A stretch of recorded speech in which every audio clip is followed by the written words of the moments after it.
Elevándose desde este turbulento planeta como un incienso de desesperación está la persistente pregunta: ¿por qué?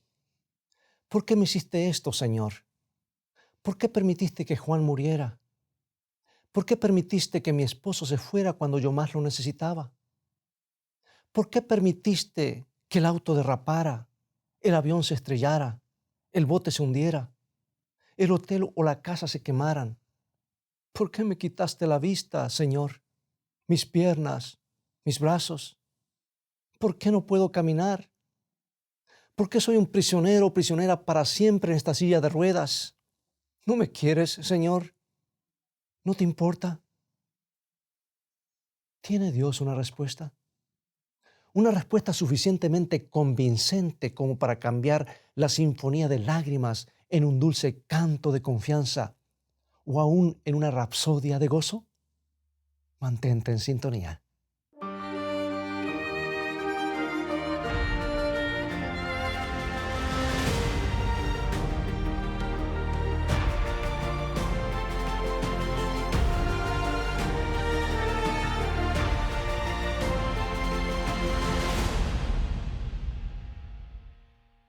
¿Por qué es que hay personas que se quejan constantemente dando por sentado que Dios está enojado con ellos, mientras que otros se gozan a pesar de los problemas?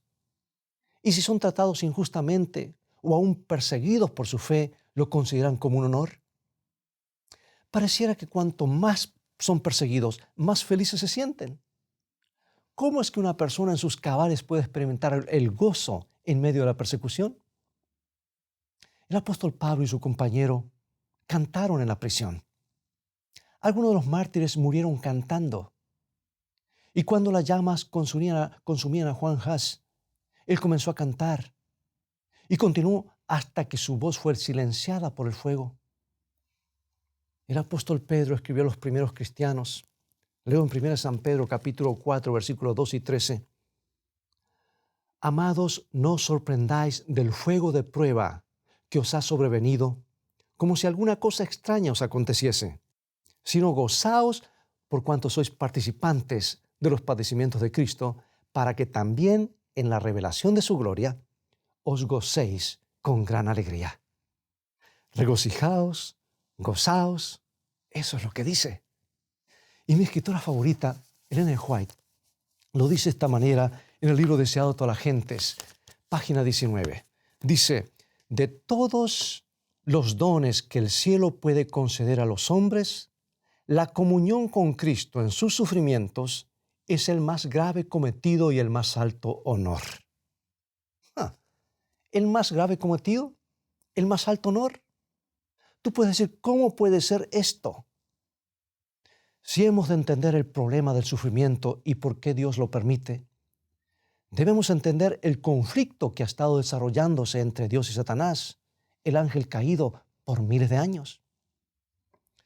La acusación de Satanás es que los mandamientos de Dios no son razonables y que es imposible para los seres humanos guardarlos. También reclama que cuando un hombre o una mujer es leal a Dios, es solamente porque Dios lo corona de bendiciones y favores. Y en el libro de Job tenemos un pequeño vistazo de lo que ocurre detrás del escenario. Lee la historia de los primeros capítulos de Job cuando tengas la oportunidad. En pocas palabras nos describe el encuentro entre Dios y Satanás. Y Dios pregunta a Satanás si ha visto a su siervo Job, y Satanás dice, sí, pero no te sirve de balde. Tú le has puesto un cerco alrededor y lo has coronado de favores. Quítale ahora su cerco.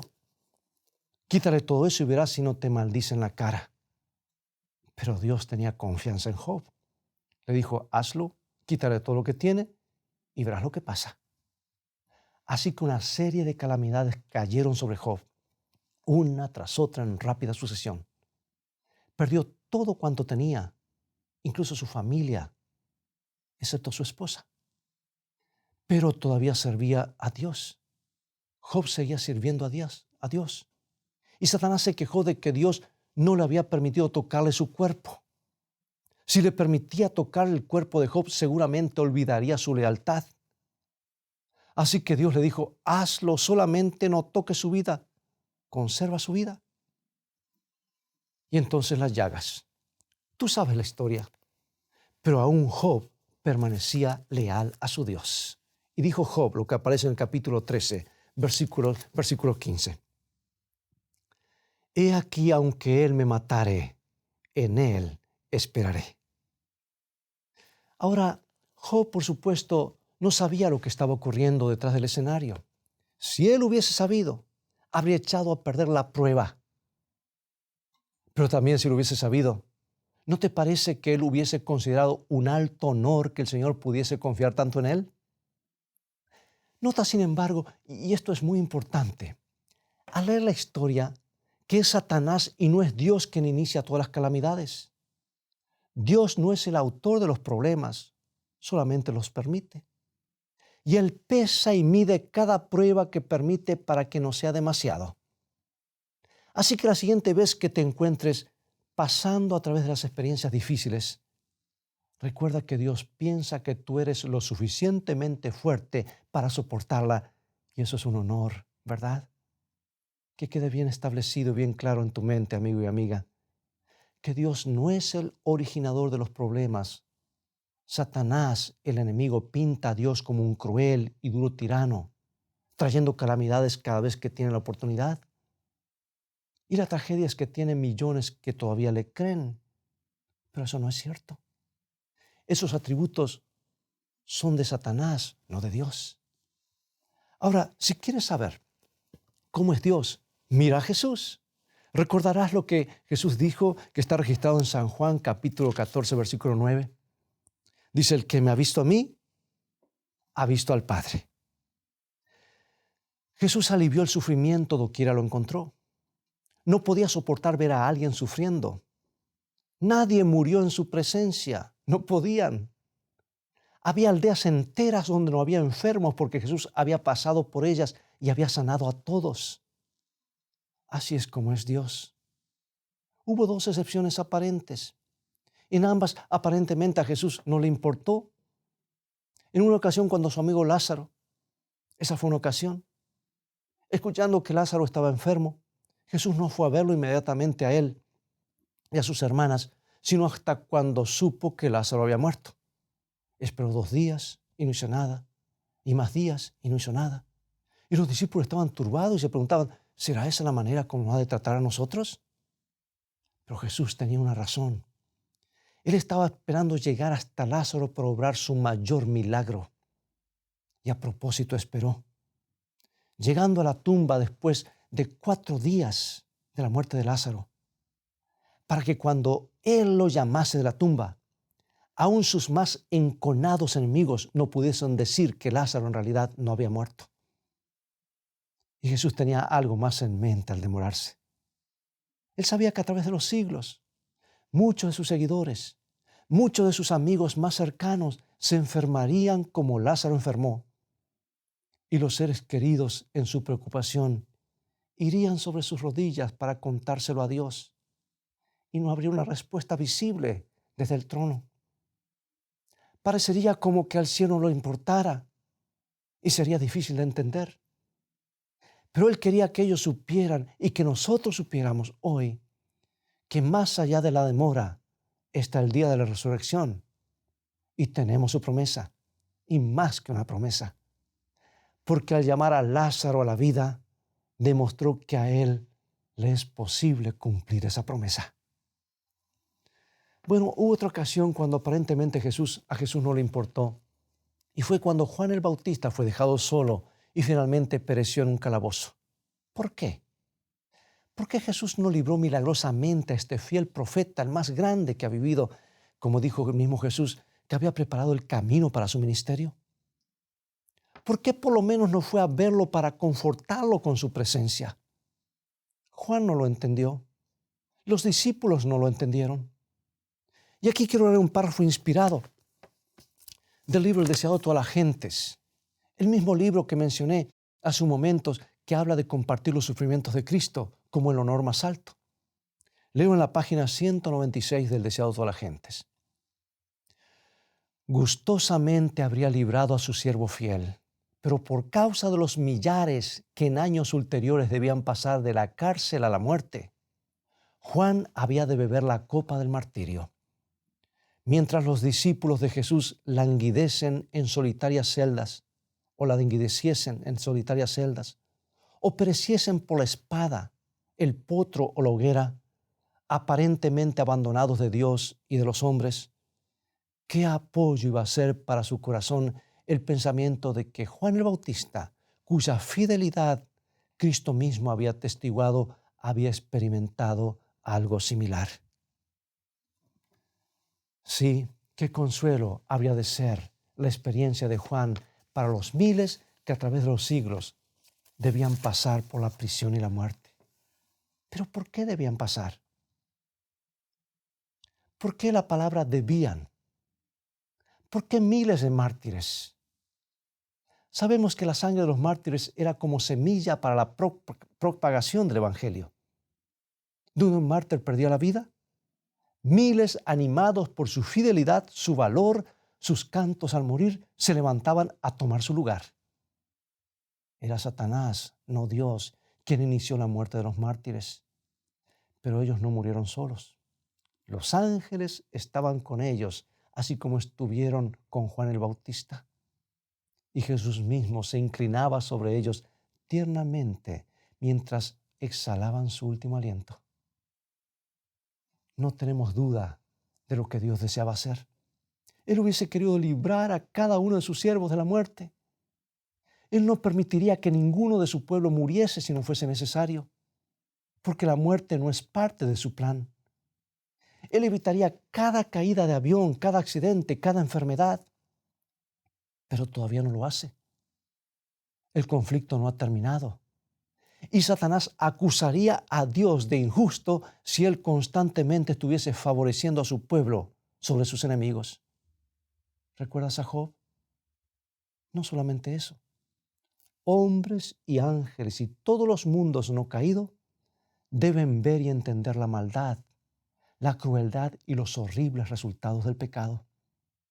¿Y cómo podría esto llevarse a cabo si Dios siempre estuviese interviniendo para que la guerra, los sufrimientos, los accidentes no tocaran a los inocentes juntamente con los culpables?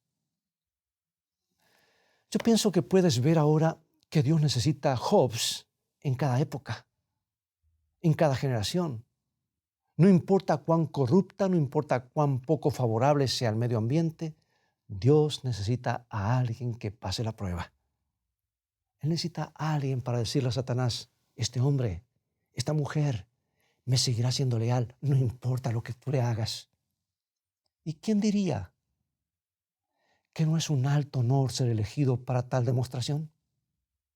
En cada época, en cada generación, en cada circunstancia, Dios necesita esos fieles para que sean un consuelo y fortaleza para otros que están pasando por experiencias similares. La vida de un joven inocente es cortada en un tiroteo. ¿Por qué? ¿Por qué Dios no lo previno? ¿Sabe? De este lado del Edén, Dios permitió que Abel sea muerto por su hermano en un momento de ira. La vida de un amado líder termina repentinamente por un ataque al corazón. ¿Por qué? El mismo Dios le permitió a Moisés, su amigo íntimo, morir. Y me gustaría pensar que en sus últimas horas juntos, en la cumbre del monte, fuera de la vista del pueblo, a Moisés se le dio una visión no solamente de la tierra prometida, sino también del mismo Calvario. Estoy seguro que esos fueron los momentos más sagrados, los momentos más preciosos que Dios y Moisés pasaron juntos. Los demonios podrán decir al oído que no podemos servir a Dios en días como los que vivimos. Días tan corruptos que no podemos confiar en nuestros líderes ni en las personas. Días tan violentos que hasta nuestros hogares han llegado a ser fortalezas armadas. Días tan sofisticados cuando se consideran a los 10 mandamientos fuera de moda. Días en que el orgullo de la tecnología hacen que no se sienta la necesidad de Dios. Pero Noé vivió en días como los nuestros y demostró su fe ante centenares que lo ridiculizaban. Hay otra clase de sufrimiento. Un sufrimiento que es peor que la soledad, la persecución, el ridículo o la muerte misma. Es la tortura de la culpa. Los demonios te dirán al oído que has ido demasiado lejos, que Dios nunca te aceptará, que nunca te perdonará. David, el asesino, lo experimentó con sus manos manchadas de sangre. ¿Cómo se habrá burlado Satanás de Dios? Mira, a quien tú llamas el hombre de acuerdo al corazón de Dios. Pero me imagino a Dios observando a David balbucear su hermosa oración de arrepentimiento en el Salmo 51. Mira, Satanás, ¿ves lo que está diciendo y escribiendo? Él no me está pidiendo que salve su reino, o a Betsabé, o al niño, o aún su propia vida. Él está rogando solamente por perdón, y yo lo voy a perdonar. Y Dios lo perdonó. Y Él te perdona a ti también, y a mí. Yo pienso en la gran procesión que un día muy pronto entrará en la ciudad de Dios con Jesús al frente. Jesús, quien fue perseguido y hostigado por ángeles caídos a cada paso del camino desde Belén hasta el Calvario. Jesús, quien guardó los mandamientos que Satanás se había dicho nunca podrían ser guardados. Jesús, quien rehusó bajar de la cruz y abandonar su plan de salvarnos, sin importarle cuán intenso fuese el sufrimiento causado por el enemigo. David está en esa procesión, y Job, y Jeremías, y Noé, Juan el Bautista, los discípulos de Jesús y todos los mártires, el solitario, el inválido, el confinado a las sillas de rueda, pero ahora caminando, el cojo sin su bastón, los incontables héroes que sufrieron a través de todos los siglos. Mi oración es que tú y yo estemos allí. Satanás ha tenido a la mayoría de las personas de su lado a través de toda la historia de este planeta, haciéndoles dudar de Dios y culpándolo por los problemas, culpándolo de injusticia. Pero en el día final, cuando los perdidos de todas las edades sean congregados en la vasta planicie fuera de la ciudad, toda la evidencia será expuesta, toda rodilla se doblará y toda lengua confesará que Dios ha sido infinitamente bondadoso, justo y bueno. Y a través de todo el universo no habrá un trazo de simpatía por la rebelión de Satanás. Y entonces vendrá el fuego final. Y el incienso de la desesperación se elevará y desaparecerá con el humo de un planeta ardiendo. Nunca más la pregunta ¿por qué? La sinfonía de las lágrimas no se oirá más, porque cuando Dios mismo seque las lágrimas, habrán desaparecido para siempre.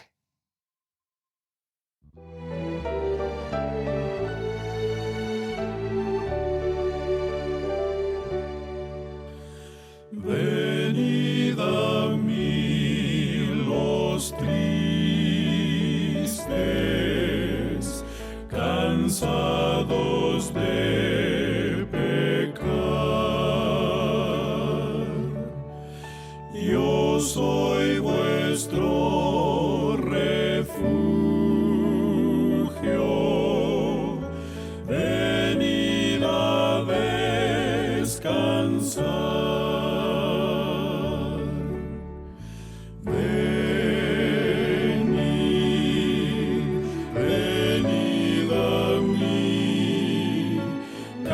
Cansados de pecar, venid,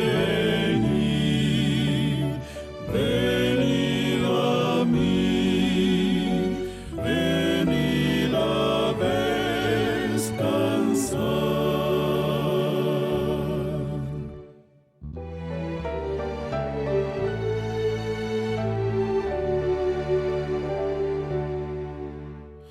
Venid a mí cansados, mi voz hoy escuchad, y así seréis librados de toda iniquidad.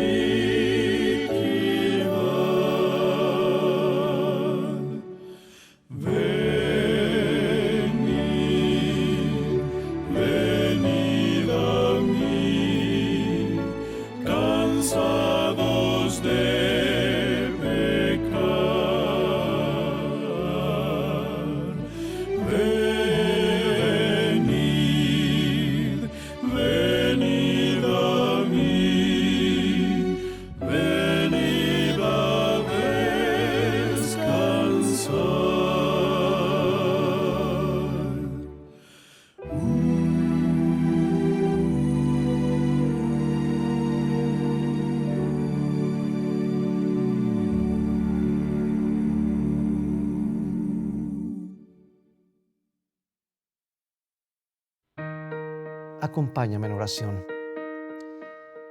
Padre Celestial, gracias porque tú contestarás todos nuestros porqués algún día. Gracias porque prometes estar con nosotros a través del sufrimiento. Gracias porque a través de las pruebas nos permites mostrar nuestra lealtad hacia ti. Y gracias porque prometes un día secar nuestras lágrimas para siempre. Apresura ese día, te lo rogamos en el nombre de Jesús, quien sufrió y murió por nosotros. Amén.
Nuestro Padre Celestial está esperando derramar sobre nosotros la plenitud de sus bendiciones.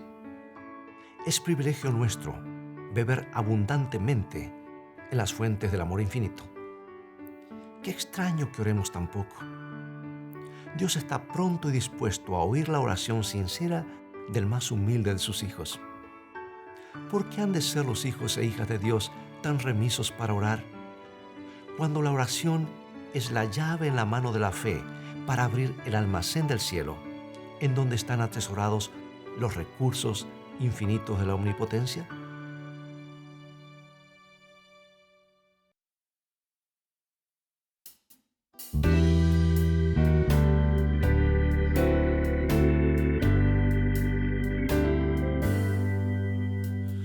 De mi tristeza y esclavitud,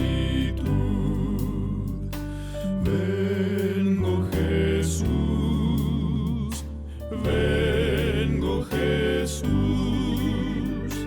a tu alegría y a tu virtud.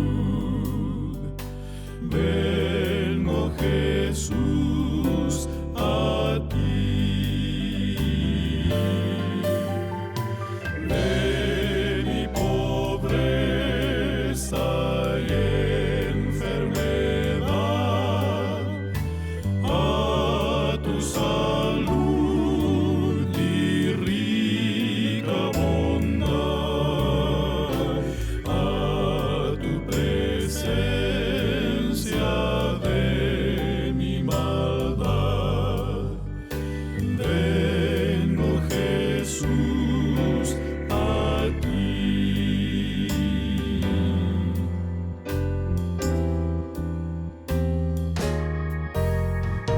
De mi soberbia y ansiedad, vengo Jesús,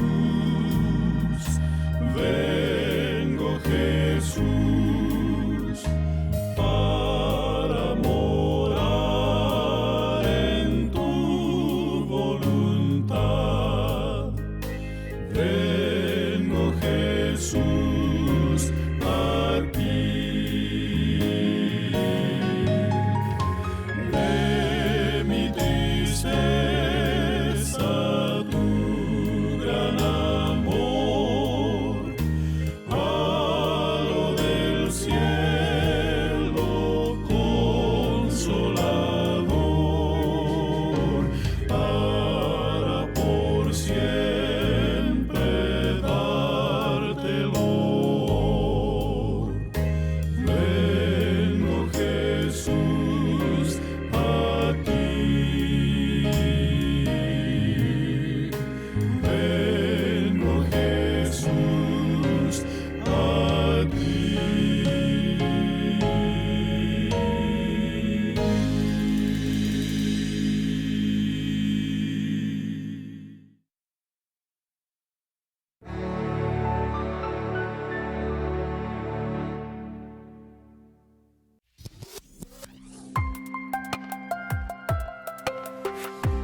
¿Te has preguntado alguna vez por qué permite Dios el sufrimiento? ¿Cómo se originó la maldad en la tierra? ¿Cuál es la marca de la bestia? ¿Cómo puedo identificar a un profeta verdadero? Hoy quiero presentarte las nuevas guías de estudios bíblicos, Escrito está. Este conjunto de 25 lecciones contesta cada una de estas interrogantes con la Biblia, en un formato simple de preguntas y respuestas, y contiene amplias ilustraciones gráficas, historias introductorias y tablas de ayuda adicional. Estos estudios se pueden adquirir en conjunto o en forma individual y son una excelente herramienta para entender la Biblia a profundidad. Para más información, visita ahora mismo la tienda de escritoestá.org o llama al 423-362-5834. Descubre a través del estudio de la Biblia el maravilloso plan de Dios para tu vida.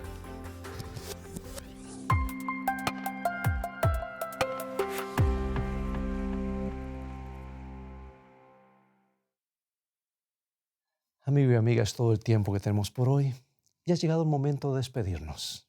Espero que el tema de hoy haya sido una bendición en tu vida. Te invito, sin embargo, a continuar estudiando la palabra de Dios. Visítanos en nuestro sitio de internet escritoestá.tv, donde podrás ver nuevamente este programa y obtener una variedad de estudios bíblicos. Dios te bendiga y recuerda, escrito está, no solo de pan vivirá el hombre, sino de toda palabra que sale de la boca de Dios.